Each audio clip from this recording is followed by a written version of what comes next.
Oke, baik. Bismillahirrahmanirrahim. Assalamualaikum warahmatullahi wabarakatuh. Waalaikumsalam warahmatullahi wabarakatuh. Baik, selamat malam semuanya. Malam. Baik, terima kasih sebelumnya atas kehadiran teman-teman semua pada malam hari ini. Seperti yang telah diinformasikan sebelumnya, kita akan melakukan focus group discussion. Jadi sebelum masuk ke inti diskusi kita hari ini, izinkan saya memperkenalkan diri. Nama saya Aulia Ramadhani, akrab disapa Pipit. Saya merupakan mahasiswi Fakultas Psikologi Universitas Negeri Makassar semester 3, dan ada pula di sini saya tidak sendirian, saya bersama teman saya, ada Anissa Putri Syamsuddin, ada juga Asara, dan juga ada Auren Aulia. Jadi di sini saya akan bertugas sebagai fasilitator yang akan memimpin jalannya diskusi kita pada hari ini. Nah, di sini saya tidak sendirian, saya bersama teman saya tadi yang telah disebutkan, ada Anissa Putri Syamsuddin. Bisa diperkenalkan dirinya sebagai apa? Baik, saya Anissa Putri Syamsuddin, saya sebagai CEO fasilitator. Bisa dipanggil? Bisa. Bisa. Ya. Lanjut, ada Auren. Perkenalkan, nama saya Auren Aulia. Saya akan dipanggil Auren. Saya sebagai observator. Baik, lalu di sini ada Asara juga yang terakhir. Baik, perkenalkan nama saya Asara, sering disapa Sarah. Saya sebagai agensi pada kontrak kali ini. Baik, jadi kita sudah saling memperkenalkan. Jadi sebelum kita mulai, saya ingin juga sedikit mencairkan suasana ya supaya tidak tegang-tegang banget nih. Jadi kalau boleh tahu, tadi teman-teman kesini pada naik apa? Saya sama Auren. Naik motor ya? Iya. Motor. Terus Saya naik motor sama teman saya Icam. naik motor. Terus Naik motor. naik motor semua ya ke sini. Wah, jadi di sini kayak betul-betul macet, kena macet ya semuanya. Iya. Jadi alhamdulillah enggak kayak sampai di sini ya. Alhamdulillah. Jadi pokoknya butuh perjuangan baru sampai ke sini. Pokoknya kami benar-benar ucapkan banyak-banyak terima kasih atas waktunya dan tenaganya. Wah, jadi di tengah-tengah aktivitasnya teman-teman ini sudah sempat meluangkan waktunya buat hari ini. Baik. Jadi oh ya, ngomong-ngomong juga nih, bagaimana aktivitas kuliahnya hari-hari ini? Apakah padatkah, lancar? Sering mungkin. Nggak apa-apa, saya dulu. Ada apa-apa? Kalau saya kan maba ya, jadi sibuk kaderan sama UAS akhir-akhir ini ya. Tapi belum semua matkul yang UASnya, cuma lumayan menguras energi, apalagi pengumpulannya yang sampai setiap hari. Baik, lalu Kalau dari saya itu lancar karena saya dari jurusan olahraga, biasanya praktek dan teori, dan prakteknya itu kayak tenis lapangan saya lakukan dengan baik dan lancar. Sekian. baik, lalu Kalau dari saya hampir sama karena di sini saya satu kelas dengan Amran. Nah, kalau menyangkut soal kesibukan kuliah, akhir ini kayaknya aman karena hari ini tidak ada perkuliahan. Kalau dari saya. baik, lanjut. Kalau dari sendiri cukup aman ya, tidak ada tugas yang lumayan susah atau tugas yang terlalu padat. Kalau saya juga sebenarnya aman dan lebih banyak ikut kegiatan-kegiatan di luar kampus sih, kayak beberapa seminar, terus kegiatan organisasi juga. Tapi kalau misalnya di kuliah lumayan padat juga tugas-tugasnya. Apalagi saya pernah ada satu hari 12 SKS. Wah, itu dari pagi sampai jam 6. Wah, Gitu lah, tapi bisa sih. wah. Pokoknya keren semua ini ya, kayak semangat pokoknya buat kita semua. Memang kayak di semester ini kayak padat banget jadwalnya. Jadi ya pokoknya kita semangat terus ya. Baik. Jadi sekarang mari kita saling mengenal lebih dekat. Mohon teman-teman bisa memperkenalkan dirinya dengan menyebutkan nama lengkap, nama panggilan, asal, dan usia. Mulai dari sudah. Oke. Nama lengkap saya itu Nur Asisah Jujuliana, tapi saya akrab dipanggil dengan Caca. Dan usia saya sekarang itu 19 tahun. Jadi saya sebenarnya sama dengan kalian, angkatan 23. Cuma saya sempat LPR kemarin karena ditolak HI. Dan asal saya itu dari Sopeng, bersama dengan Orange. Baik, jadi salam kenal Caca. Salam kenal. Lanjut di partisipan selanjutnya. Jadi perkenalkan, nama saya Amran, usia 20 tahun, asal dari Majene, Sulawesi Barat. Baik, aman ya. Ya. Baik, salam kenal Amran. Lanjut. Nah, baik, perkenalkan nama saya Muhammad Sarisan, akrab disapa dengan Icang. Usia saya itu 20 tahun, asal dari Kota Pinrang. Baik, salam kenal Icang ya. Ya. Baik, lanjut. Oke, perkenalkan saya Nurul Sakina, biasa dipanggil Nurul. Usia saya 19 tahun, saya dari Bonek. Sama seperti Nisa. Salam kenal. Dan yang terakhir, Perkenalkan, nama saya Diani Fadila Fitri, biasa dipanggil Diani. Sekarang saya 19 tahun. asalnya dari mana? Asal dari Balikpapan. Baik, salam kenal Diani. Baik. Wah, jadi di sini ternyata asalnya banyak yang berbeda-beda ya. Jadi seru sekali bisa kumpul di sini. Ada yang dari Sopeng, Majene, terus dari mana lagi? Bone, Kalimantan, ya, Balikpapan. Wah, jadi terima kasih. Kita sekarang sudah saling mengenal satu sama lain. Jadi sebelum diskusi dimulai, izinkan saya menjelaskan tujuan dari FGI kali ini, yaitu tema diskusi kita hari ini adalah coping mechanism mahasiswa kos dalam menghadapi stres dan tantangan hidup mandiri. Jadi coping mechanism di sini adalah kayak bagaimana strategi kita untuk menghadapi tantangan dalam menjalani kehidupan sebagai mahasiswa kos, yang tentunya di kehidupan sebelumnya kita mungkin tinggal bersama keluarga, lalu di perantauan ini kita kayak diharuskan untuk hidup mandiri begitu. Baik, jadi tentunya di sini pasti akan banyak cara dari teman-teman masing-masing bagaimana menghadapi tantangan tersebut. Jadi tujuan utama dari diskusi kita hari ini untuk menggali informasi dan pengalaman dari teman-teman terkait cara-cara tadi tersebut, seperti cara yang digunakan untuk menghadapi stres dan tantangan hidup mandiri. Baik, jadi sebelum kita mulai, apakah teman-teman semuanya bersedia untuk membagikan pengalaman dan informasi pribadinya dalam diskusi ini? Bersedia. Baik, terima kasih atas kesediaannya. Selanjutnya saya informasikan bahwa diskusi ini akan berlangsung selama 60 menit lebih dan akan didokumentasikan dalam bentuk video dan audio. Nah, dokumentasi ini akan digunakan semata-mata untuk kepentingan penelitian. Jadi, apakah teman-teman semua bersedia untuk direkam? Bersedia. Baik, terima kasih atas kerjasamanya. Dengan ini saya nyatakan diskusi kita siap dimulai.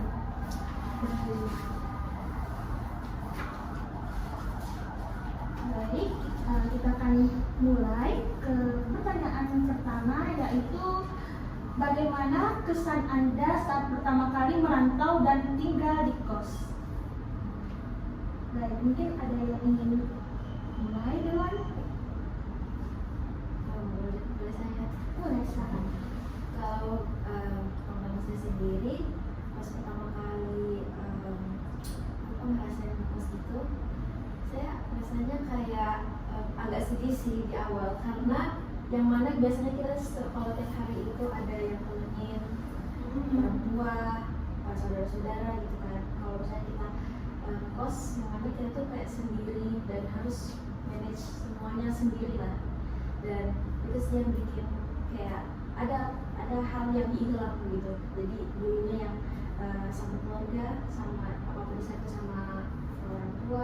terus jadi sendiri. Itu kayak itu sih yang gap di situ yang merasa kayak sedih di situ. Waktu ke sini orang tua ikut kah? Ngantar gitu? Ngantar. Lalu apa yang membuat Anda merasa sedih? Ya tadi aku bilang kalau misalnya apa ada yang kosong di situ, makanya jadi kayak sedih. Itu sih yang pertama. Mungkin setelah itu kayak merasa seperti kayak sendirian dan kayak bingung mungkin ya, kayak mau ngapain aja dan belum ada kenalan juga di sini. Jadi itu bikin takut dan kayak campur aduk lah pokoknya. Lanjut. Nah kalau saya kan tadi seperti saya bilang saya tinggal itu sama tante di rumah tante. Dan mungkin 1 minggu pertama itu mama saya stay. Jadi waktu PKKMB itu saya bisa melewatinya dengan baik, lancar karena masih ada mama saya. Nah ketika beliau sudah pulang ke Sopeng, kembali ke Sopeng, 1 minggu pertama itu saya kalau pulang kuliah full nangis karena kayak di sini di rumah itu ada tante saya, 2 kakak sepupu saya, cewek dan cowok, dan mereka ini sudah kerja dewasa kan, dan di sini saya kayak saya kan nggak terlalu akrab ya dengan mereka, jadi kayak di sini saya harus berusaha di kuliah, saya juga pulang kuliah capek, tapi saya tetap harus ketemu mereka dengan saya harus membangun topik gitu, suasana biar hidup, karena saya ceritanya di sini dalam tanda kutip menumpang di rumah mereka, jadi kayak terasa banget gitu capeknya karena di rumah sendiri kan bebas santai, tapi kalau di sana ya kita terasa terkontrol gitu. Itu aja sih, Kayak harus mengikuti aturan. Iya. Baik. Lanjut mungkin dari teman-teman partisipan yang lain. Saya Boleh silakan. pertanyaannya tadi mengenai kesannya. Ya, saat pertama kali merantau. Kalau saya pertama kali merantau, kalau dari saya agak berbeda sedikit. Kalau dari saya itu kesan saya itu kayak biasa aja, karena kenapa saya berani mengatakan biasa aja, karena dari kecil itu saya sudah berpisah saya dititipkan di nenek dari umur SD umur berapa ya? Nah umur segitu udah dititip sama nenek sampai SMA kelas 3. Nah baru ketemu sama mama sama bapak. Nah jadi kalau mengenai kesan ditinggal begitu ya, saya udah terbiasa dari kecil dari tinggal. Kalau saya Apa yang membuat merasa biasa saja begitu? ya itu karena udah terbiasa berpisah gitu. Kan ada yang biasa dari kecil sama terus ditinggal. Nah itu yang bikin sedih. Kalau saya sedih, kecilnya udah sedih. Jadi yang besar udah biasa.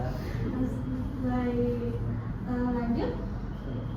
Kalau saya kesan pertama kali di kos itu saya agak kaget karena pertama kali di kos saya dipaksa mandiri, seperti beli makanan sendiri, masak sendiri gitu.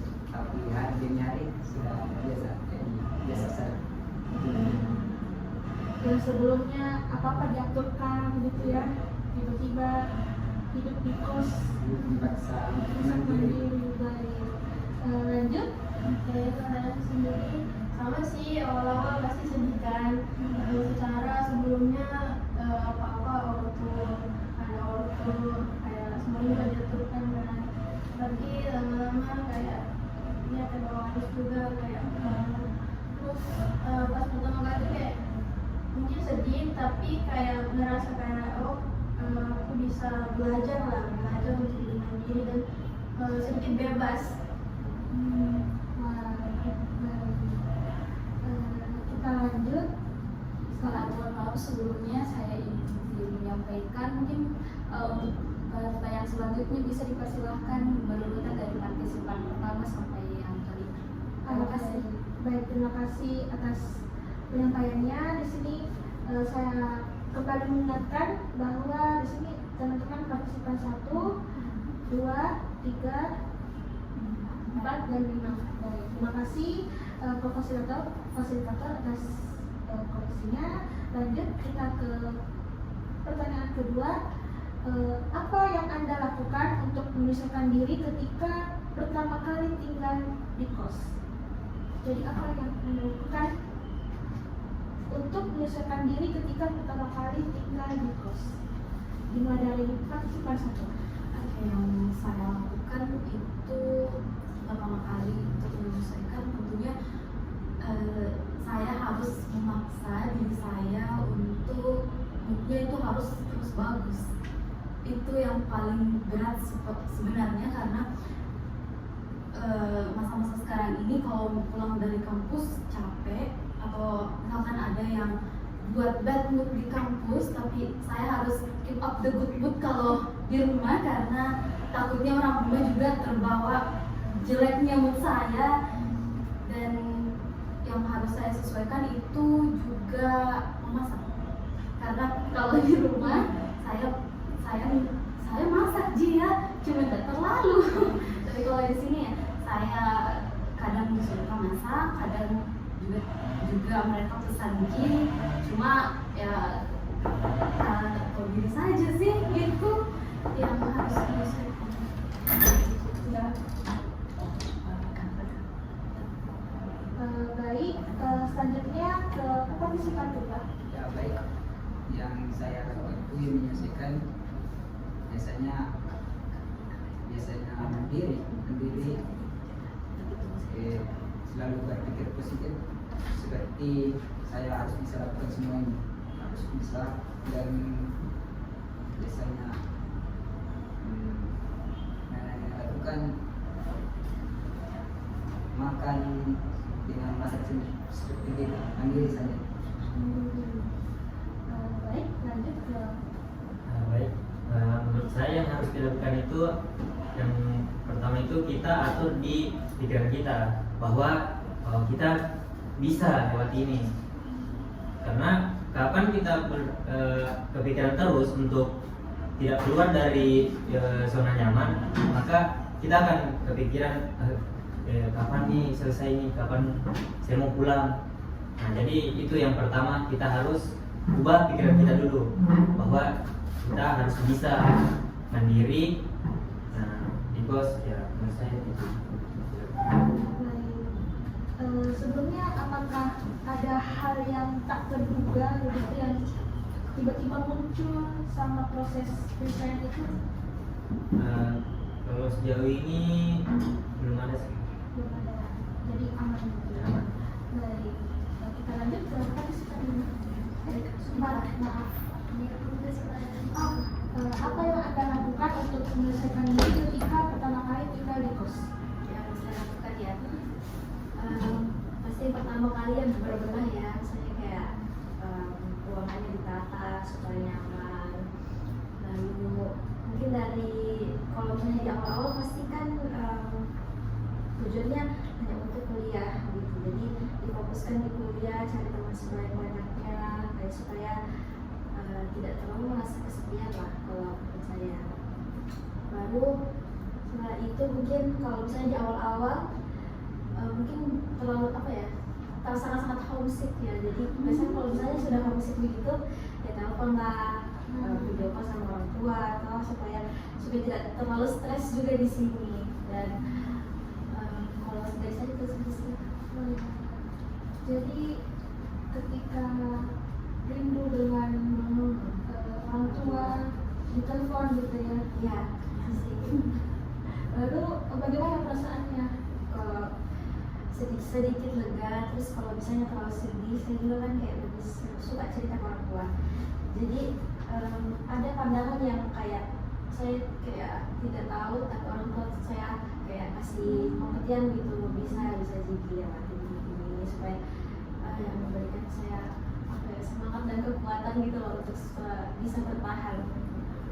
Nah, baik. ya, dengan menghubungi orang tua begitu kayak bisa merasa aman, nyaman, atau ketika ada yang apa ya dibingungkan gitu ya, bertanya dan akhirnya terjawab gitu. Baik, kita lanjut ke partisipan.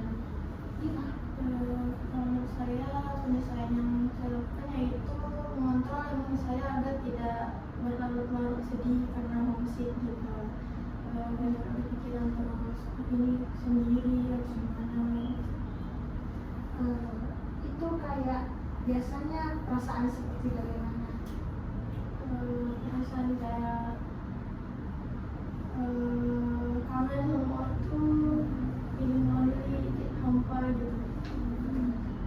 Dan apa yang dilakukan? Biasanya yang saya lakukan yaitu mencari kesenangan saya. Saya berusaha mengalihkan kesedihan saya dengan kesenangan seperti menonton film, atau saya keluar sama teman, atau saya olahraga basket. Jadi apa? Ternyata ada hobi lainnya yang dilakukan gitu ya. Baik, kita lanjut ke pertanyaan selanjutnya. Bagaimana rutinitas harian Anda selama tinggal di kos? Rutinitas saya karena masih maba, jadi saya masih kupu-kupu ya, kayak masih pulang pergi kuliah. Kalau keluar pun sebenarnya ya terbilang jarang sih sama teman-teman. Cuma pertemanan di kuliah saya alhamdulillah baik-baik saja, tidak seperti yang teman-teman saya sebelumnya mengatakan kalau pertemanan di kuliah itu ya agak-agak lah. Ya alhamdulillah saya tidak sih. Dan apa lagi ya, bisa diulang pertanyaannya? Bagaimana rutinitas harian Anda selama tinggal di kos? Oke, dan kalau keluar sama sepupu juga kadang.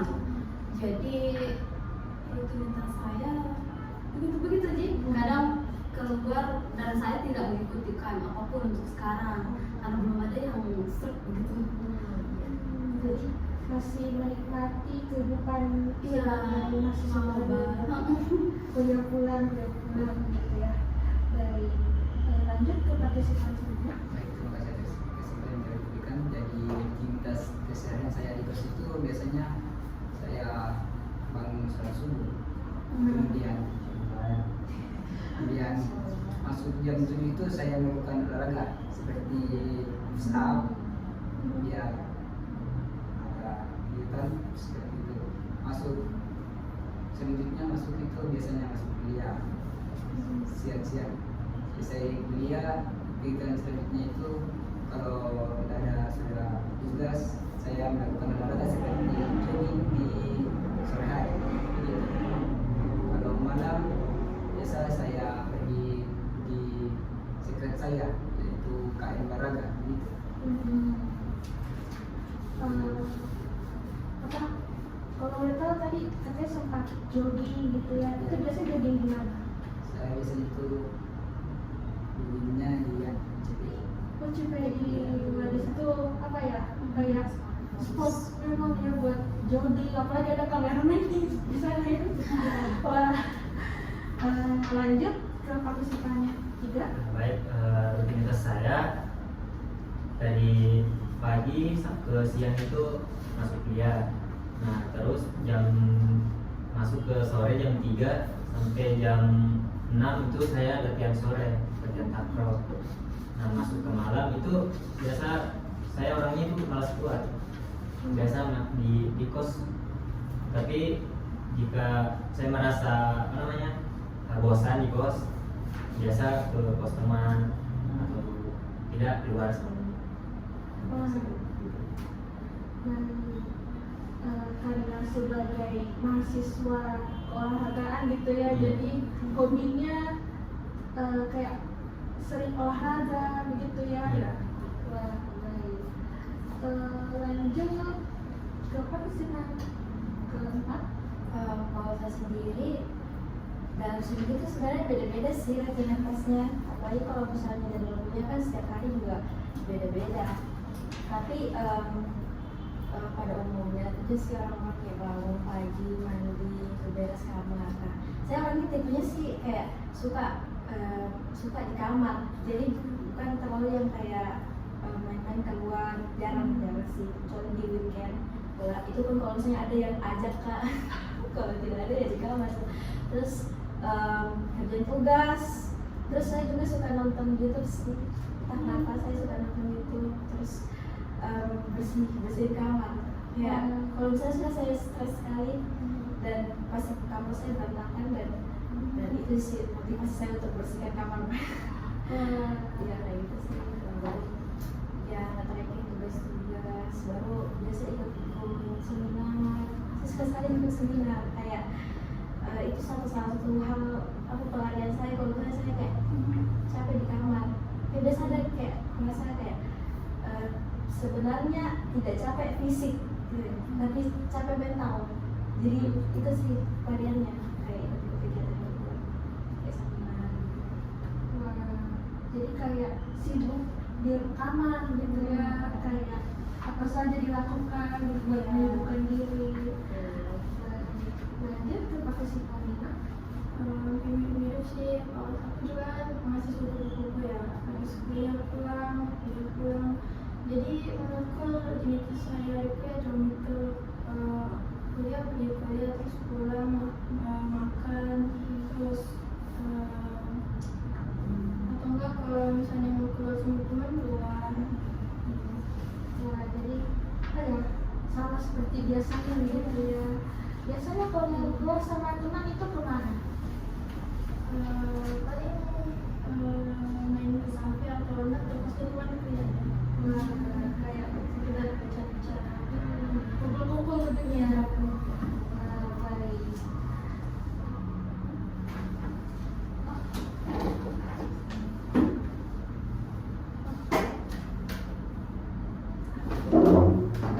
Mungkin saya partisipasi pertama bisa pindah ke sini jadi tidak usah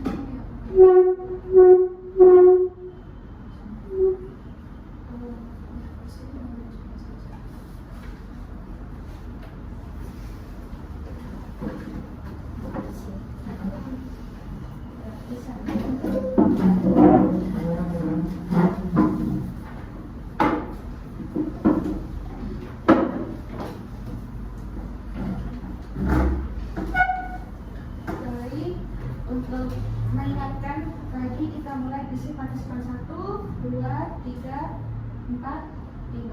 Baik, mohon dikoreksi ya. Lanjut, kita ke pertanyaan selanjutnya. Sudah menjawab semuanya? Sudah baik. Lalu dari tantangan rutinitas tadi, apa tantangan yang Anda alami dalam menjalani kehidupan di kos? Tantangannya mungkin saya merasa lebih banyak di rumah ya, yang seperti tadi saya bilang sebelumnya, kalau tentang perasaan kayak mood begitu, mood swing saya itu saya harus kontrol sendiri. Sedang saya lagi bad mood, tapi saya tetap harus mencoba untuk membangun suasana yang baik di lingkungan keluarga itu, karena saya tinggalnya sama tante dan 2 kakak sepupu saya. Jadi saya harus betul-betul moodku harus sebisa mungkin bagus terus. Jadi kadang berat sih terasanya, cuma sekarang itu saya rasakan mungkin kayak 1 bulanan pertama di sana, tapi sekarang saya sudah akrab sekali dengan mereka. Jadi kalau untuk tantangan yang kayak begitu mungkin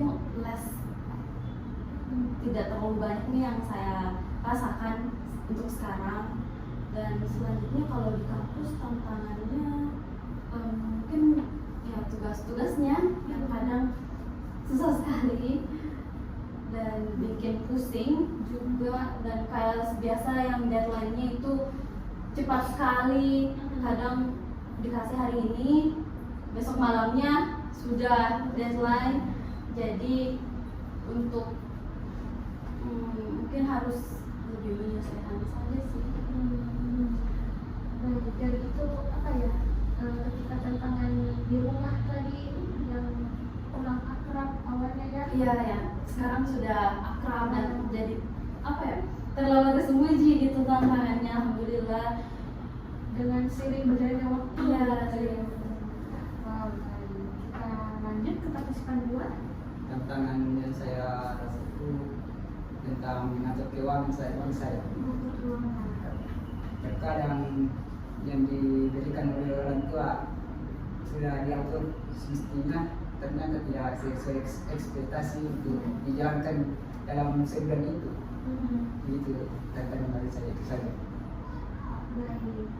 Lalu apakah ada momen tertentu begitu yang membuat tantangan tersebut terasa lebih berat?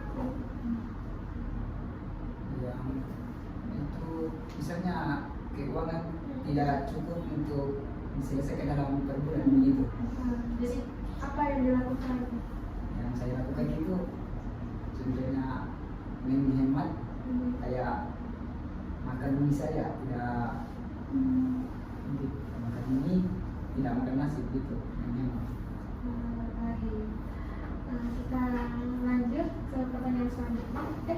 Maaf, ke partisipan selanjutnya. Ya, kalau saya hampir sama, bukan hampir sama sih, tapi udah sama memang. Masalah keuangan memang yang kalau dari saya, karena kenapa? Semua bahan-bahan di kos kan harus dibeli, mulai dari lauknya, apalah segala macam itu harus dibeli. Nah, meskipun sudah diatur dari awal, sudah dibeli, kan masuk ke akhir bulan itu pasti kan habis semua. Nah, di situ titiknya. Jadi apa ya? Karena harus belanja sendiri, gitu. Ya. Jadi apa dulu sendiri. Ya, apalagi kan kalau dari saya itu apa namanya, hidup saya itu kayak nggak apa ya, bagaimana ya bahasanya, ada biasa orang yang dikirimkan uang sama orang tuanya, kalau saya enggak. Karena apa? Karena kerja orang tua saya itu ya untuk mereka makan juga cukupnya. Kalau untuk saya lagi tidak cukup. Jadi pintar-pintar saya yang mengatur uang. Lanjut ke partisipan 4. Kalau saya sendiri, saya bagi ya, kayaknya mungkin ada tantangan eksternal sama tantangan internal. Nah, kalau tantangan eksternal saya itu mungkin pertama itu culture shock ya, mana yang kayak jujur kalau saya sendiri pribadi memang orang kayak orang di Makassar sini kayak lebih apa ya, lebih yang gitulah, lebih tegas, lebih tegas, terus orang-orangnya juga lebih semangat lah daripada tempat saya di Kalimantan. Jadi ya itulah yang harus kayak menyesuaikan diri. Dan kalau dari internal saya sendiri ya, pribadi saya sih, bagaimana saya itu selalu bisa memotivasi diri saya untuk selalu semangat, selalu punya alasan kenapa saya harus lanjut, kenapa saya harus ambil ini, kenapa saya harus ambil itu. Dan termasuk tadi juga keuangan, yang mana kalau misalnya anak-anakku kan pasti dijatah nih kayak per bulan, untuk bulan nanti, sebulan selanjutnya. Kalau misalnya bulan ini habis, kayak tidak enak rasanya kalau misalnya kita uang tapi belum waktunya, atau memang kayak sudah dijatah. Jadi begitu sih kalau dari saya. Baik. Lanjut ke partisipan 5. Baik, kalau dari saya sendiri sama ya, kayaknya semua permasalahan apa itu masalah keuangan. Kayak dari yang sebelumnya kita harus mikirin beli listrik lah, beli peralatan ini lah, itu kan laundry, makan. Jadi kita harus manage uang kita benar-benar mau sampai cukup sampai bulan ya. Karena sama ya, kalau minta pas belum waktunya nggak enak kan, jadi pintar-pintarnya aja ngirit. Jadi rata-rata di sini masalah keuangan ya, keuangan. Baik, lanjut. Nah, bagaimana Anda mengelola tantangan atau kesulitan tersebut? Nah, tadi sempat ada yang berbagi tipsnya, mungkin ada lagi yang ingin menambahkan? saya persilahkan. Partisipan satu. Caranya untuk mengatasi tantangan tadi. Yes. Tantangan mengenai keuangan ya memang harus menghemat sih ya. Kalau saya pribadi itu dengan bawa bekal ke kampus, jadi nggak belanja lagi uang makannya, sisa kan saya naik Grab ya ke kampus, jadi benar-benar itu harus saya tata betul uang Grab itu saya order saya per hari itu 40.000. Jadi benar-benar pulang pergi tapi itu ya pulang pergi tapi itu benar-benar menguras dompet saya. Jadi mau tidak mau harus bawa bekal biar nggak belanja lagi di kampus. Itu jarak rumahnya di mana? Di update ya Update sih, oh ke iya. Unan itu biasa 19.000 atau 16.000. Lagi belum. Kadang bisa naik gitu ya kalau bisa Iya, pulang. nah kalau pagi, misal kelas saya kan rata-rata pagi ya, setengah 8 atau jam 9. Nah kalau pagi itu uang Grab biasanya itu naik sekali, kadang 22.000, tapi ada juga diskonnya cuma deh sama aja masih 19.000, masih tinggi sekali. Jadi benar-benar harus menghemat. Dan ya sebenarnya seperti yang kalian bilang kan nggak enak buat minta kalau belum awal bulan dan habis tengah bulan tuh. Tapi saya jujur tetap aja yang minta kalau habis. Kamu kan naik apa kalau dari waktu? Ini kayak serba salah Iya. gitu ya kadang. Aduh bagaimana nih? Gak enak keluarga. Baik. Lanjut mungkin ada yang ingin menambahkan? Partisipan 5 kayaknya. Baik. Kalau partisipan 4 Tadi aku tantangan apa ya? Soal keuangan. mengatasi ya, Oh, maaf ya. mengatasi tantangan tersebut. Ya, kalau selama ini sejauh ini, kalau pertama masalah keuangan. Walaupun saya sudah petak-petakan, tapi tetap sih pasti ada kayak dana yang tidak terduga. Tiba-tiba saya ikut kegiatan ini dan membutuhkan duit, iya yang kayak 100.000, 70.000 kayak sangat-sangat tidak terekspektasi gitu. Jadi tetap sih, tapi harus jadi harus kayak sebenarnya kayak harus lebih aware lagi sama keuangan kita, kayak penting sekali ini keuangan. Terus selain itu tantangan kayak misalnya mungkin ini semua relate kali ya sama anak-anak pas yang kayak merasa kayak kesendirian di dalam negeri gitu. Ya seperti yang teman-teman juga bilang tadi ya, pasti ikut kegiatan, ikut himbauan ke kosnya teman, atau kayak kerja bareng, kerja tugas bareng, atau sekedar hal begitu ya bikin apa ya, bikin lebih tenang sih kalau misalnya lagi stres-stresnya. Saya gitu sih.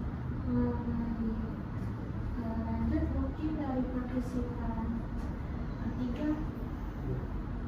Oh sudah ya, partisipan 2. Yang tadi kita ini Bagaimana Anda mengelola tantangan atau kesulitan tersebut? Ini keuangan. yang pertama itu saya pikirkan dulu hingga bulanan yang penting seperti beli beras, beli telur, beli mie. Kemudian berpikir itu kapan harus keluar, kapan harus ngkos. Begitu. Putar-putar di situasi begitu tentang keuangan. Yang itu saja. Baik, jadi pintar-pintar ya gitu ya mengatur situasinya Iya. gitu ya. Lanjut, apakah ada perubahan dalam cara Anda menghadapi tantangan dari sebelum tinggal di kos hingga sekarang? Tentu saja ada, karena waktu di kampung kan di Sopeng itu ya saya keluar minta uangnya sama orang tua, dan kayak mau keluar ya keluar. Kalau di sini seperti tadi yang kita bilang diatur-atur mami, kapan Ki bisa keluar, kapan Ki bisa tinggal stay di rumah saja. Jadi perbedaannya yang signifikan itu ya pasti di keuangan. Kalau di internal mungkin sama yang kamu bilang tadi, yang soal mengatur emosi sama pikiran. Bagaimana kayak kalau di kampung kan kayak kita apa ya, bebas di rumah. Kalau mungkin itu karena pemata sendiri jadi merasa aman Ki, merasa bebas Ki, merasa nyaman Ki. Tapi kalau di sini ya, saya itu perubahannya yang signifikan itu kalau di kampung mungkin kalau pulang malam Kak, ini bapakku ya nelfon saja, tapi kalau di sini saya benar-benar harus atur itu pulang malamku. Pokoknya mentok-mentok jam 10 saja harus mah di sana, dan kayak tidak boleh Kak asal bermalam juga di rumahnya orang-orang. Sedangkan waktu di kampung kadang kan bermalam di rumahnya temanku, sahabatku. Sedangkan kalau di sini kan kayak ada rasa tidak enak tuh kalau tinggalin rumah. Itu aja sih. Jadi kayak ada perbedaan gitu ya, signifikan sekali sebenarnya. Baik, lanjut, mungkin ada yang merasa serupa. Boleh sana. Kalau saya mungkin perubahannya itu paling utama sih ini kayak kemandirian. Ya karena kalau misalnya kita tinggal sama orang tua yang lagi siapin semuanya, selalu dinasehati, selalu dikasih tahu ya ini itu. Tapi kalau sendiri betul-betul kita sendiri yang kayak temukan itu motivasi gitu. Kayak sesederhana kayak bersihkan kamar, sesederhana seperti kayak mau pakai baju apa hari ini, sesederhana mau makan apa, mau makan di mana gitu. Kayak betul-betul ya harus mandiri, dan banyak banget yang bisa dipelajari kalau misalnya kita betul-betul ambil dari keputusan diri sendiri. Kayak kita tahu apa tujuan kita lebih tahu ke diri sendiri, bahkan kayak yang mana kayak sebelumnya mungkin kita kayak masih kayak selalu mengikuti apa kata orang tua, bukan sih kayak tidak boleh, bukan, maksudnya kayak ada ya lebih tertata saja. Kalau misalnya kita tahu apa yang kita mau, jadi apa plan kita ke depannya, apa yang harus dipersiapkan, ya begitulah pokoknya, kayak betul-betul pas sudah kayak dewasa gitu ya. Gitu sih menurut saya. Wah, jadi partisipan empat tadi ya merasa kayak tadinya apa-apa diaturkan ya gitu, dan tiba-tiba sekarang harus apa-apa sendiri Ya. mandiri. Wah, baik. Lanjut di partisipan kedua, bagaimana? Tadinya boleh bilang tadi. Oh, maaf. Jadi apakah ada perubahan dalam cara Anda menghadapi tantangan dari sebelum tinggal di kos hingga sekarang? Sebelum tinggal di kos, Bagaimana sebelum tinggal di kos? Apakah bagaimana caranya Anda menghadapi tantangan gitu? Apakah ada yang berubah begitu dalam? sebelum saya ngekos itu saya masih bisa atur waktu karena diatur oleh orang tua. Dan setelah saya ngekos itu saya jadi bebas, jadi waktu saya itu berantakan karena akibat pergaulan bebas begitu. Bukan pergaulan bebas yang tidak baik, tapi di organisasi begitu. Kadang dicek ke sekret atau sebuah perumahan begitu untuk datang rapat, jadi sehingga jam tidur kita itu berantakan begitu. Tapi makin hari saya sadar saya akan memilih dengan bijak seperti manajemen waktu begitu. Jadi di rumah tadinya apa-apa kayak sudah diaturkan harus begini, tidur jam begini, Iya. kayak harus pulang jam begini. Tiba-tiba saat di kos kayak karena ikut organisasi, Iya. jadi kayak jam tidurnya juga jadi berantakan gitu. Baik, lanjut ke partisipan 3.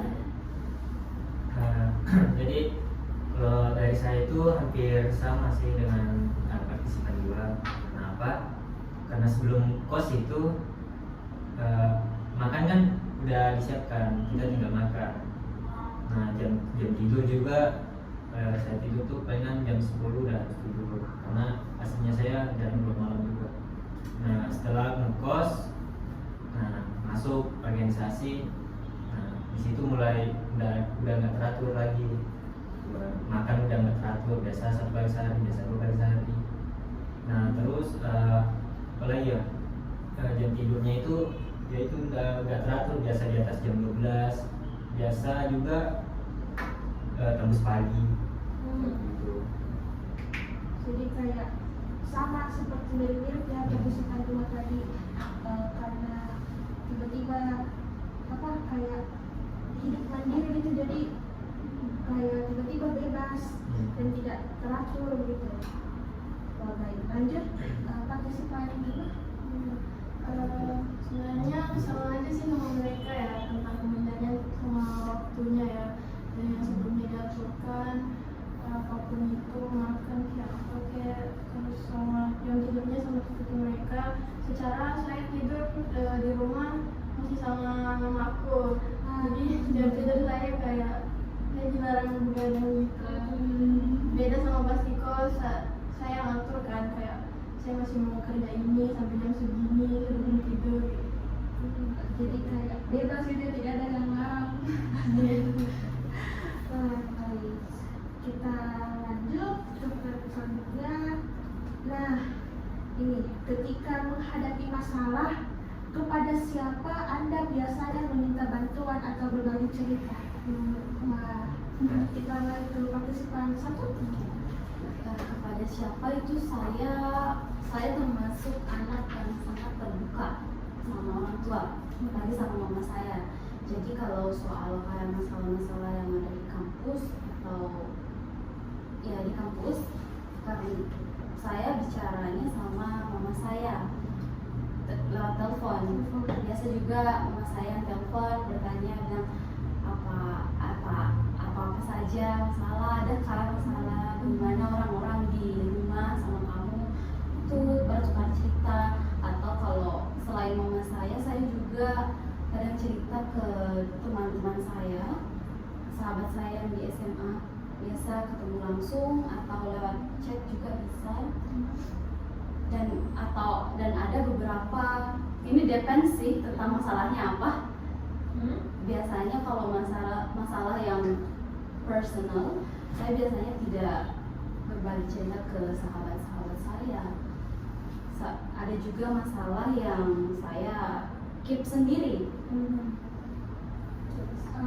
Kalau boleh tahu kenapa lebih tidak untuk di-share ke sahabat? Karena saya merasa masalah ini tuh personal aja. Iya. Lebih baik saya keep sendiri. Biasanya saya kalau kayak begini, saya kan suka mencatat apa yang saya lakukan selama setiap bulan, dari Januari sampai Desember nanti. Biasanya saya kalau ada masalah, saya biasa menulis di situ. Iya, journaling. Jadi kayak sebenarnya tersampaikan tapi untuk diriku sendiri, karena saya yang baca begitu. Jadi dengan journaling ya. Baik. Lanjut ke partisipan 2. Ketika menghadapi masalah, kepada siapa Anda biasanya meminta bantuan atau berbagi cerita? Pada siapa nih? Kalau saya itu tidak bercerita. Saya Begitu ya. karena saya itu kalau ada masalah saya lepaskan ke olahraga. Seperti main futsal. Ketika saya sudah main futsal, masalah itu langsung hilang. Karena capek gitu langsung terlupakan. Langsung terlupakan begitu. Menarik juga ya coping mechanism-nya dengan cara olahraga. Wah, itu ide. Wah, baik. Lanjut ke partisipan 3. Kalau saya juga begitu, saya kalau ada masalah saya tidak cerita karena apa apa ya, aslinya saya itu pendiam sih sebenarnya, nggak suka cerita kemana-mana. Jadi kalau ada masalah apapun itu saya pendam sendiri. Nah kalau udah nggak bisa, udah stres nih ceritanya, tampung semua masalah, ya udah saya olahraga atau main game kah, atau enggak kumpul sama teman, tapi nggak cerita masalahnya, cuma kumpul aja. Ya, apa namanya, biar lebih santai. Kayak apa ya, masuk energinya begitu, Ya. bertambah begitu dengan berkumpul dengan teman-teman gitu kan. Lanjut ke partisipan 4. Kalau saya sendiri sama ya, sama teman-teman juga kayak ada masalah yang perlu diceritakan, ada masalah yang tidak perlu diceritakan. Nah kalau misalnya yang perlu diceritakan, kenapa? Karena mungkin beberapa hal yang kayak misalnya kita pikir kayak membuat kita overthinking dan kayak buat kita kayak putus asa begitu, kita harus punya pandangan lain. Nah supaya apa yang kita pikirkan itu kan tidak selamanya benar, jadi memiliki pandangan yang lain supaya kita kayak tidak terlalu sedih lah. Nah itu kalau misalnya saya. Dan terus yang tidak perlu diceritakan ya, kalau misalnya setuju sih sama tadi yang dibilang sama Caca tadi, tadi Boleh. nah Toh bilang kayak itu personal, jadi kayak dikit saja diri sendiri, dan pelariannya pasti kayak olahraga juga. Iya, olahraga juga. Biasa saya lari sih, dan di rumah masih tidak jauh-jauh. Terus journaling juga, terus sekedar kayak ikut-ikut ya seminar lagi. Seminar yang mana? Iya, karena memang kayak kesibukan kayak gitu yang bisa mengalihkan kita dari sesuatu yang buat kita stres. Saya setuju dengan pendapatnya. Saya juga hobi apa ya, ikuti seminar-seminar Iya. lagi tentang mental health begitu Iya. ya. Kayak apa ya, jadi nambah ilmu juga. Pokoknya apa, tiba-tiba berada di dunia yang berbeda. Iya, jadi kayak tidak tahu pikiran sama apa yang masalahnya. Itu sih kalau misalnya kayak ya namanya juga kan kehidupan, pasti ada saja masalah gitu. Jadi kayak benar-benar kayak manajemen emosi kita, manajemen perasaan kita ya, ya supaya kita tuh tetap waras sampai di sini. Wah, baik. Nah, lanjut ke partisipan 5. Kalau saya punya masalah biasanya tergantung sih saya sharingnya ke siapa, kadang ke pacar, kadang ke teman, atau enggak dipendam sendiri, tergantung masalahnya apa. Kalau boleh tahu apa bedanya ketika menceritakan ke pacar sama ke teman gitu ya, Pak? Tapi saya lebih banyak cerita ke pacar sih, soalnya aku dari awal ngekos suka bergantung sama dia. Terus kalau sama teman biasanya masalah-masalah yang apa ya tergantung, ada yang pembeda antara apa yang masalah yang harus ku kasih tahu ke temanku, yang mana yang harus kusimpan sendiri, atau yang mana harus kutanya ke pacar. Lanjut. Nah, ini lagi. Apa bentuk dukungan yang menurut Anda paling membantu saat menghadapi kesulitan di kos? Apa bentuk dukungan yang menurut Anda paling membantu saat menghadapi kesulitan di kos? Dimulai dari partisipan 1. Bentuk dukungannya itu yang paling saya rasakan mungkin teman-teman yang suportif sih. Apalagi karena di sini kan bukan teman-teman deh, lingkungan yang suportif. Ketika kita berada di lingkungan yang suportif itu seperti kayak bisa membantu untuk membangun mindset yang positif juga. Jadi kayak perasaan bakal adem ayem juga ketika kita bergaul dengan orang-orang yang positif, atau kita dikelilingi dengan orang-orang yang selalu berpikir positif. Tapi jangan sampai toxic positif itu juga. Nah, dan dukungan terbaik dari situ ya bisa melalui kata-kata motivasi yang mereka berikan, atau kayak sekedar bertanya tentang kenapa kok begitu ya, ada kan masalah sini cerita kayak begitu sebenarnya kayak membantu bahwa kayak wah dia cipu dibully gitu. Wah, baik. Kayak apa ya?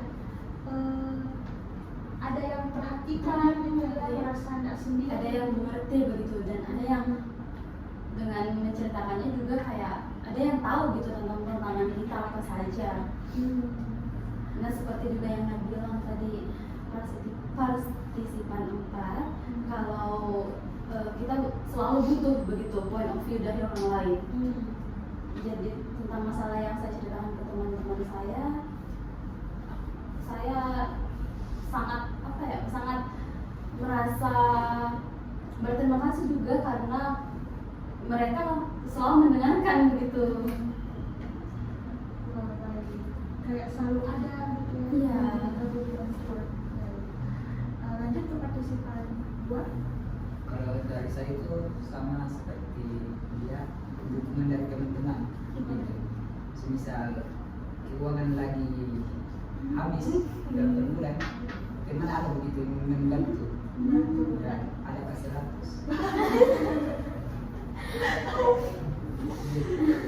Dan itu apa ya, langsung dibantu gitu. Langsung dibantu. Kalau teman itu percaya sama kita, makanya kita butuh teman, dukungan dari teman. Salah satu cari sahabat begitu. Baik. Saya bisa tambah. Oh, boleh. Itu kan tadi saya ceritakan mengenai dukungan dari teman-teman saya. Nah kalau yang di rumah ini, dukungan yang di rumah saya itu semisal nih kakak sepupu saya ini lagi lihat saya kayak mau begadang kerja tugas begitu tuh, di bentuk dukungannya tuh mereka masya Allah baik sekali. Mereka pasti bakal pesankan saya makanan, entah itu donat atau kayak minuman kayak gitu. Jadi saya benar-benar kenyang di perutku gitu kan, kayak kasih dukungan yang aku butuhkan. Jadi sih Kayak langsung semangat gitu ya Iya. buat mengerjakan tugasnya. Baik. Lanjut ke partisipan 3.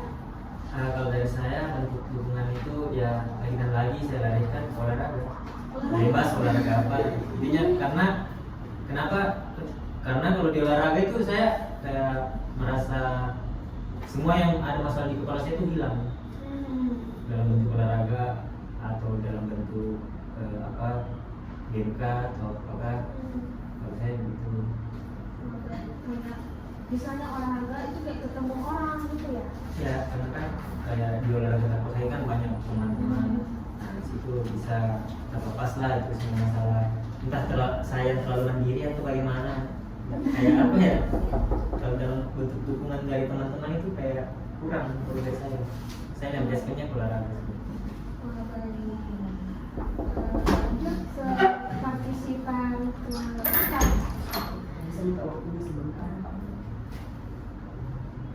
Jadi kalau saya sendiri ya, jenis dukungan itu ada 2, material sama non material. Jadi yang mana dua-duanya itu kita butuhkan dan tergantung masalahnya dan keadaan saat itu butuhnya material atau non material.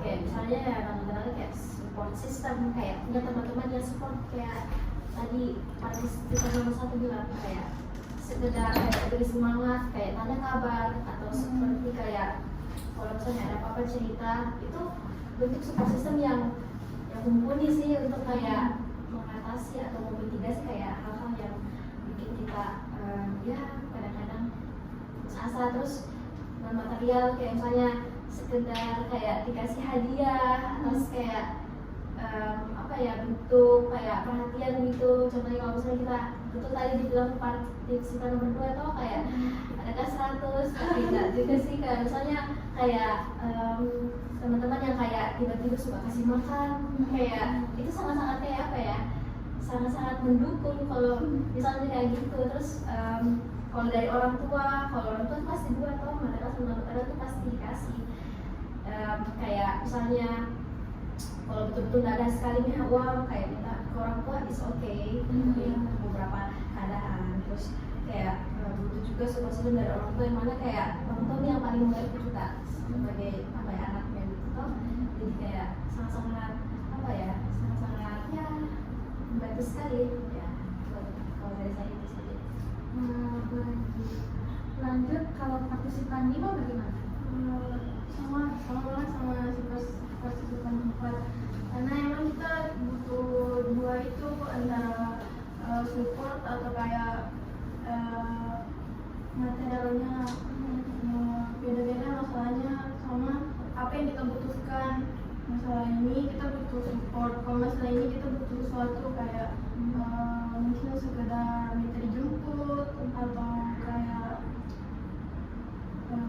dikasih sesuatu kayak apa sih. Kayak misalnya lagi sedih, tiba-tiba ada orang datang bantu, jadi kayak kamu kenapa? Kayak ini udah itu kayak langsung senang banget ya.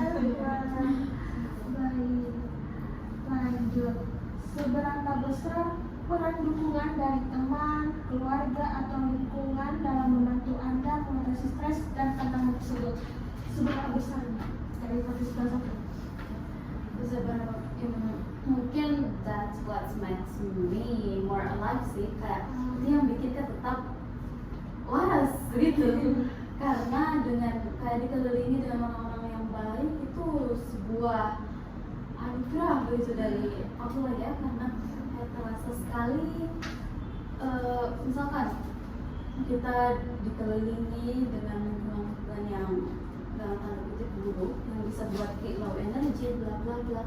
Nah ini kan kayak pasti bikin hidupnya juga kayak berat sekali ya, apalagi misalkan dikelilingi dengan orang yang baik tapi harus kita tetap ke lingkungan itu karena satu-satunya lingkungan yang kayak gitu, karena itu saja lingkungan yang dipunya. Tapi patut sekali disyukuri untuk selalu dikelilingi dengan orang-orang baik, karena bakal ngebikin semangat untuk hidup, jadi berperan besar sekali. Tidak ada perasaannya kayaknya. Besar sekali ya. Jadi apa ada misalnya momen spesifik ketika dukungan dari mereka itu sangat berarti bagi kamu? Ada yang spesifik mungkin dari kakak-kakak sepupuku ya, kayak baik sekali. Kadang tuh misalkan ini mungkin nggak apa-apa ya cerita, kayak ketika kayak benar-benar merasakan uangku sudah menipis sekali, tapi gitu Allah tuh memberikan perantara lewat sepupuku, kayak kasih uangnya gitu, dengan kayak iya sangat membantu gitu. Kayak ketika kayak sadar memang uangnya sudah menipis dan tiba-tiba kayak ada rezeki gitu, dan dari sepupu kita yang kayak aduh ngerti lah bagaimana rasanya jika kalau dikasih uang Tiba-tiba seberbunga-bunga lagi butuh-butuhnya juga begitu sekarang. Baik. Lanjut, dari partisipan yang lain seberapa besar kira-kira partisipan 2? Kalau saya peran yang terbesar itu lagi-lagi masalah uang. Ketika uang saya habis, lagi ketika saya habis itu saya pinjam lagi dari teman gitu. Itu sangat berkesan bagi saya, karena ketika saya tidak dipinjamkan itu saya sangat terkena di kos kelaparan gitu. Jadi sulit lagi pinjaman dari teman, ada orang yang tua. Dan itu sangat membantu ya. Ya. Dari partisipan yang lain, Saya boleh partisipan ini. kalau ditanya seberapa besar ya, kalau dari saya kembalikan lagi ke olahraga. Kalau saya yang paling besar di situ olahraga. Nah terus kalau sudah olahraga, nah baru saya ke teman, entah kumpul atau cerita-cerita bebas lah. Nah, tapi yang paling besar menurut saya itu ya di olahraga. Tanpa olahraga hidup saya sepi. Dengan berolahraga begitu ya, sangat besar bantuannya begitu. Lalu ke partisipan 4 bagaimana? seberapa besar dukungan ya. Besar sekali sih, karena biasanya kalau misalnya saya sekedar kayak mau ikut kegiatan kayak misalnya tampil dan kayak sangat gugup Kak, butuh sekali sih namanya orang-orang yang bisa kayak kasih support, kasih kayak bisa Kak, kamu bisa, atau misalnya kayak lagi putus cinta, kayak besar sekali. Kayak kalau misalnya tidak ada orang yang kayak baik hati untuk support Kak, pasti kayak nggak tahu deh, kayak ya namanya orang tahu beda-beda, tapi sejauh ini sangat-sangat besar, apalagi orang-orang yang kayak baik gitu ke kita, kayak teman dekat yang selalu ada, kayak selalu mendengarkan cerita-cerita kita, selalu bisa support orang tua. Kalau dari saya itu sih. Partisipatifnya bagaimana? Bisa Oh, seberapa besar dukungan dari keluarga, teman, atau lingkungan dalam membantu Anda mengatasi stres dan tantangan tersebut? Kalau saya ya besar, baik itu dari keluarga saya, teman saya, atau yang saya bilang tadi pacar saya. Kayak itu tuh membantu banget, kayak misalnya kita lagi down, kita cerita ke teman kita, terus dia support kita ini itu, atau kayak jawab ke kita juga, dia bantu dalam hal apapun gitu.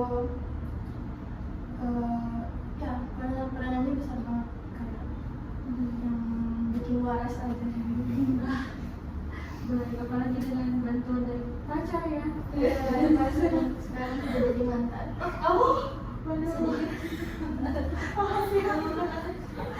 Baik, lanjut ke pertanyaan selanjutnya. Bagaimana cara Anda menjaga kesehatan mental selama tinggal di kos? Nah, mungkin menarik ya. Ada yang ingin duluan? Partisipasinya mungkin bagaimana nih caranya? Saya nggak jauh-jauh lagi. Olahraga. Ujung-ujungnya ke olahraga lagi. Olahraga. Tapi saya informasi sedikit, saya cuma nggak tahu, bukan cuma tahu olahraga juga. Biasa saya larikan juga ke seni. Seni. Ya, Gambar. musik ke atau enggak nari. Saya ditemani. Wah, Ih, saya lagi belajar menari. bisa. Nggak banyak sih, cuma sedikit. Nah, saya itu aja dua olahraga, seni, enggak game. Tapi enggak rutinitas game sampai begadang ya juga. Menari itu menari apa nih? Apa ya? Biasa yang lomba-lomba menari gitu. Oh, kayak kontemporer. Ya, Kontemporer. kontemporer. Seru. Wah, menarik sekali ya. Lanjut dari partisipan 5 mungkin bagaimana nih caranya menjaga kesehatan mental selama tinggal di kos? Tentu saja mengerjakan hal apa yang disuka. Misalnya seperti saya tadi menonton film, makan kesukaan saya, keluar ke tempat yang saya suka, bermain basket, atau ya. Wah, baik. Kalau partisipan 1 bagaimana? Yang terpenting itu sebenarnya pikiran kita sih, bagaimana kondisi pikiran kita, bagaimana cara kita memandang sesuatu itu untuk menjaga kesehatan mental kita. Misalkan kalau ada yang misalkan ada pertemanan yang bikin kita benar-benar low energy, capek, ya tinggalkan. Pokoknya jangan terperangkap dalam toxic friendship itu deh. Pokoknya harus kita benar-benar aware tentang apa yang perlu untuk diri kita sendiri, apa juga yang kayak apa, pokoknya harus tahu apa yang jelek dan buruknya untuk diri kita sendiri. Juga mungkin kalau untuk menjaga kesehatan mental itu, saya kan anak sastra ya, saya suka sekali membaca. Jadi kayak dengan membaca sebenarnya, apalagi yang misalkan lagi sedih, ini tergantung itu sih, lagi sedih lagi kayak apa, dan dan yang buku-buku yang aku baca juga sesuai dengan moodku. Misalkan lagi pengen kayak yang romance berarti saya baca yang romance, tapi sebenarnya kayak kalau misalkan spesifik buku yang saya suka itu yang fiksi historis. Nah itu yang bisa kayak membangun kembali moodku lebih bagus. Jadi kayak misalkan bagus buku yang aku baca, ikut juga pikiranku baik begitu, kayak ikut moodku sejalur dengan apa yang aku baca. Kayak apa ya, ikut merasakan gitu ya, kayak apa yang dibaca. Oh ya, suka baca apa nih? Buku Aulur Bercerita kan? Oh iya iya, Tahu kan pasti novel ya. Iya, saya lebih suka yang prosa sih, fiksi, tapi spesifiknya kalau genrenya itu sejarah. Karena buku-buku Bu Leila itu saya suka sekali. Karena kayak di pertama kali baca buku Bu Leila di situ kayak membangun rasa penasaranku mengenai sejarah-sejarah Indonesia. Jadi begitu, saya suka membaca. Baik. Kalau apa ya? Selain membaca juga misalkan kayak lagi galau tuh, kayak lagi sedih begitu tuh, saya lampiaskan ke sih makanan pedis. Dan kayak kalau makin lagi makan makanan pedis tuh kayak terasa kayak itu sih diingat, tidak ada yang lain. Jadi kayak untuk sebenarnya selain membuat tidak ingat lagi dengan masalah, ini juga makanan pedis bagi saya bisa tingkatkan moodku gitu. Jadi lebih baik, jadi kayak menstabilkan lah perasaanku kalau makan tadi pedas. Lalu terakhir kalau partisipasi Kalau saya sendiri tadi untuk menjaga kesehatan mental ya. Terima kasih ini. Pertama kita harus mengenali dulu sih apa yang kira-kira faktor apa aja sih yang bisa mempengaruhi kesehatan mental kita.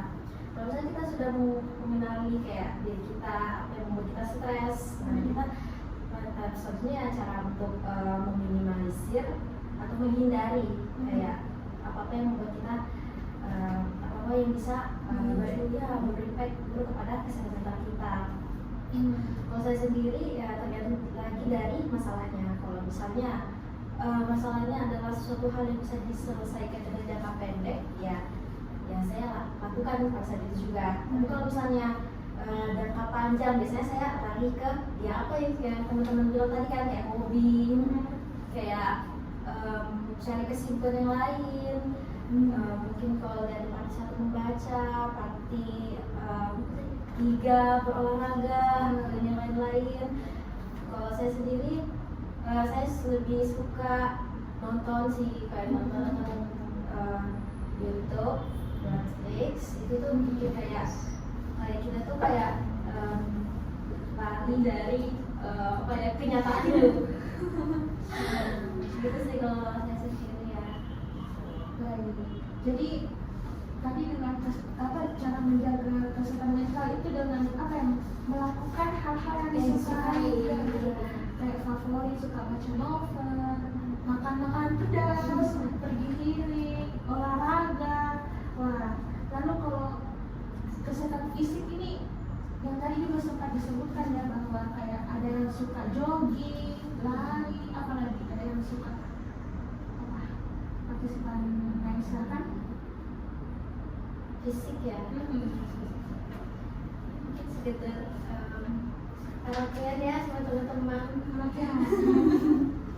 Baik.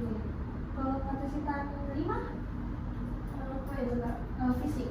Tadi kan mental, sekarang fisiknya bagaimana? Bagaimana cara Anda menjaga kesehatan fisik selama tinggal di kos? Sebenarnya harusnya sih makan teratur, tidak begadang, tidak overthinking gak jelas. Intinya dihindari aja yang sesuatu yang bisa bikin sakit, bisa mungkin. Baik. Saya selanjutnya ingin mendengar pandangan dari partisipan 2. Apakah ada pengalaman tertentu yang membuat Anda merasa mampu mengatasi tantangan hidup di kos. Kayak ketika menghadapi sebuah tantangan, Anda mampu mengatasi itu. Kayak tantangan apa itu? Tantangan seperti apa dulu? Kayak tadi misalnya ketika keuangannya ya, kayak kurang stabil gitu ya, dalam cara disesuaikan. Dengan cara, kalau dari saya itu tantangannya dengan cara menghemat. Iya, seperti biasanya kalau banyak uang itu makan dua kali sehari. Sehingga kalau keuangan habis itu jadi 1 kali sehari gitu. Jadi menghemat. Iya. Kalau partisipan satu bagaimana? Bisa di Apakah ada pengalaman tertentu yang membuat Anda merasa lebih mampu mengatasi tantangan hidup tersebut? pengalaman tertentu ya. Pengalaman tertentu yang membuat saya bisa bertahan, bisa melewati ini. Akibat kayak pengalaman tertentu misalnya sebelumnya. Dan masak ya tadi. Oh iya bisa. Waktu di kampung kayak jarang masak gitu kan, karena yang masak ya mama, walaupun dibantu tapi yang kelola dapur ya mama. Tapi kalau di sini ya saya harus inisiatif buat masak karena mereka butuh makan. Maksudnya kayak buat lauk-lauknya itu kalau ada bahan yang mereka sediakan, saya harus lebih inisiatif lagi untuk masak.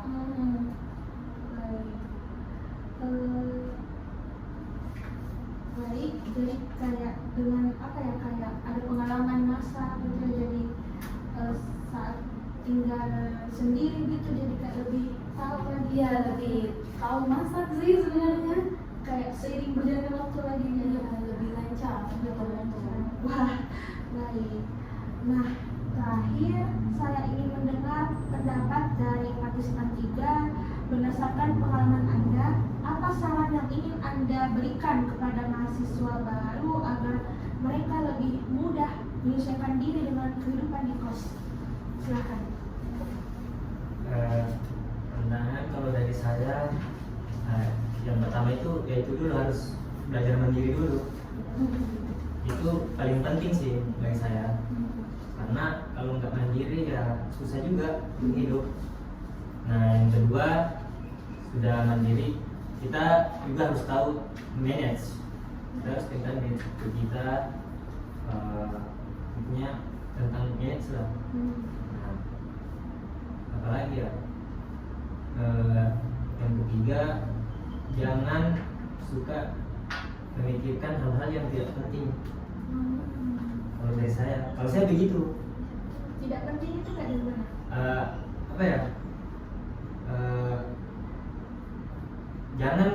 Jangan yang memberatkan di kepala gitu.